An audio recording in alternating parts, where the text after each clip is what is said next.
This video is going to be about how to do these curtain bangs, and how to curl and layer your wig. This is a 5x5 closure. I recommend just doing like bangs on closure wigs because I just feel like it's easier. It makes more sense. Stay tuned to see this final look of these poppin' wand curls, curtain bang. Y'all, it came out so cute. I'm not a professional though, so don't judge me, but I love the way it came out. Stay tuned. So first we starting by razor cutting. I start the first cut at the bottom of the mannequin head, and just make sure you're holding the razor like downwards so that you can get that slant, like the gradient effects. I did mess up a little bit right here where it's kind of choppy. You see where it's choppy right there? I did mess up because I held the razor like sideways instead of down, but I'm gonna fix that. You just basically just cutting, trying to give it that general shape on the mannequin head, and then when you put it on your head, you can fix it. So just brushing it out to see, you know, the rough cut. And this is a trick to put all the hair in a ponytail, a low ponytail, and then shake it so that all the short layers can come to the front. So that lets you know like what's supposed to be short, like what's supposed to be layered in the front, because it will naturally fall forward. So that's a great tip to use. Here I'm just cleaning up the pieces that are too long to just give it that shape I need. You see, this is my wand curler. It is 1.5 inches. It's from Bedhead. Girl, the Migos was playing. Okay, so I'm brushing out the curls. I'm brushing out the hair again. I'm just trying to make sure everything is even before I curl it, because it's easier to see the layers when the hair is straight. But I didn't flat iron this beforehand. It's just like air dried, because I don't like to put curls in hair that's flat ironed.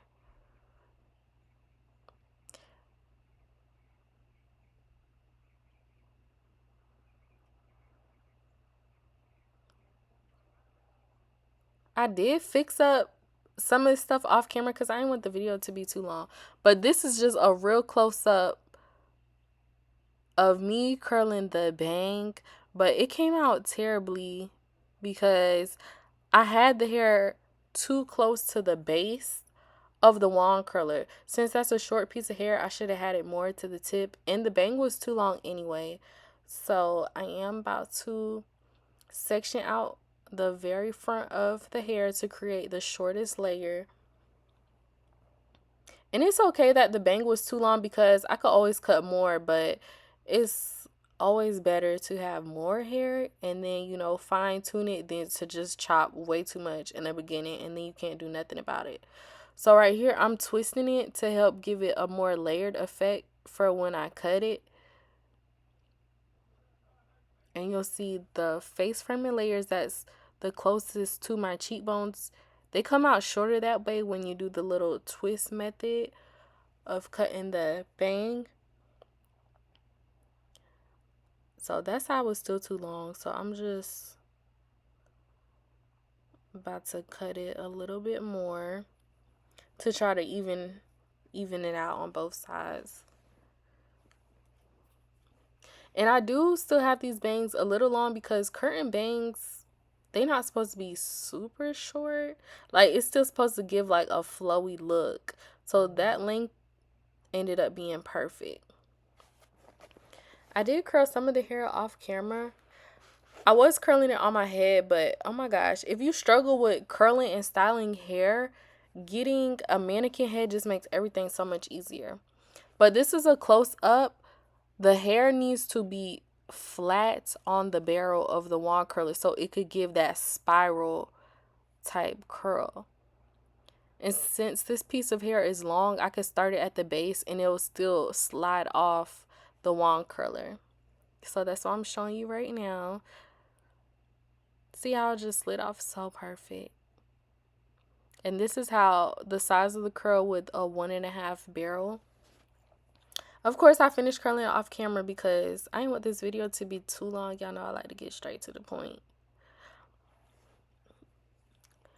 Basically, just combing out the curls, y'all. I was about to go to a job interview. I got the job, but I haven't had a real job in like so long, so I was a little bit nervous.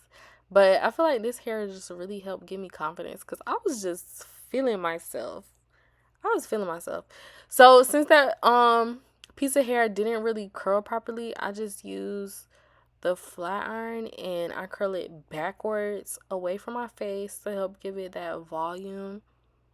And that curl came out perfect. The size of the flat iron is 1 inch. So the 1 inch do give a tighter curl, and I feel like the 1 inch is better for the bangs and the shorter layers because it helps it give a tighter curl because the hair is not as long, so it can't wrap around the bigger barrel as many times as the long pieces could.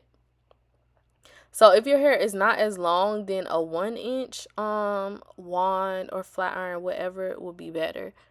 And that's how you curl it on the flat iron, you know, just twist it.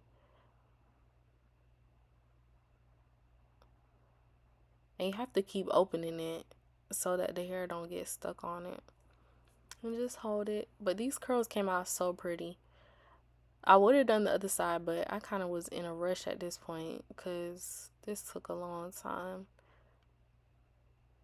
But I love the way it came out. Like, y'all see, it's just coming together. And I'm just brushing out the baby hairs. I don't have any product. I didn't put any product. The baby hairs just lay down by themselves. I don't know. And it just looked more natural that way because my job interview was like, it's like at this more upscale restaurant. So I didn't want to do too much with the baby hairs and stuff. But this is the final product, y'all. Oh my gosh, I love it. You wouldn't even believe that I did it myself. Well, we did it together. So this, I mean, just look at it. Like, oh, I love it. This is still my favorite wig to this day. But y'all, thanks for watching. I'll see y'all in the next video. Mwah.